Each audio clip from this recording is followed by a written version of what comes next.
Welcome to Nutrition Basics. So in this first video, we are going to be diving into protein, the macronutrient of the moment, the one that we all know we need to eat more of. And if you don't, then you certainly will by the end of this video. So what is protein? Well, protein is the building blocks of our body. It's what we're made of. All of our tissues are made of it, our immune system.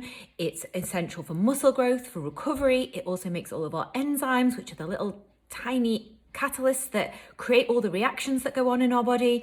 It's our immune system, it's our blood cells. Everything is made of protein, and that protein constantly breaks down and needs to be rebuilt. So it's really, really important that we get an adequate amount of protein in the diet, because that is going to really contribute to our energy levels.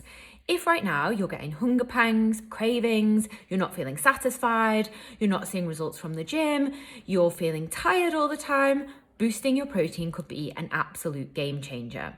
Okay, so let's talk about how much do you need? Well, if we were to look at the research, if we're in a fat loss phase, we need around 1.5 grams per kilogram of body weight. Don't let the maths blow your mind. All you need to do is get your weight in kilograms, whether you need to convert that or not. And then let's say you weigh 75 kilograms, okay? So if you weigh 75 kilograms, you're then going to times that by 1.5, and that's going to tell you how much protein you need. So that would be 112.5 grams. Now, we don't need to get specific. We could say 100 grams a day would be enough. Now, that's if you want to go down the numbers route. If you do that, you'll need to use an app like MyFitnessPal so you can have a look at how much protein you're eating now. Are you hitting the number? And if not, how you can increase that. But I know not everybody wants to track calories, count macros. So what we can do instead is just say, let's eat protein with every main meal. So we're generally having 3 main meals a day. Some people have 2, and we'd be looking for a palm-sized piece of protein in each meal. So that's quite standard in terms of a chicken breast or a piece of steak or a piece of fish. If we're making sure we get something like that with every meal, then we're going to be getting up towards those numbers that we need.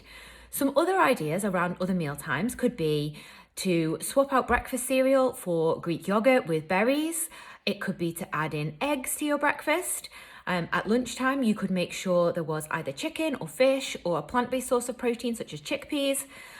You could also, and this is a really good one in terms of creating good habits with food, to think to yourself, okay, I generally need 2 snacks a day, if that's what's appropriate for you. And so one snack, I'm going to allow myself to be something that I just really enjoy the taste of, a couple of squares of chocolate or a small bag of something. And then the other snack could be protein focused, and that's going to be a really good way to make sure you get the amount of protein that you need in your day. So for example, a high protein yogurt could be something that you could use really easily. You can pick them up in most supermarkets now, and you can keep them in the fridge at work. You can keep them in the fridge at home. They're always going to be nice and ready to go. You can use a ready-made protein bar, or you can make your own, or you could even just have something like half a sandwich. So if you were buying a ready-made shop-bought sandwich, half of one of them is going to be around 200 calories and have about 10 grams of protein. We always want to think, let's keep it nice and easy. So your challenge from this video is to make sure you include a source of protein in every meal.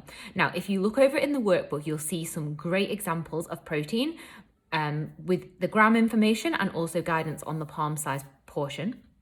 So that's going to really help.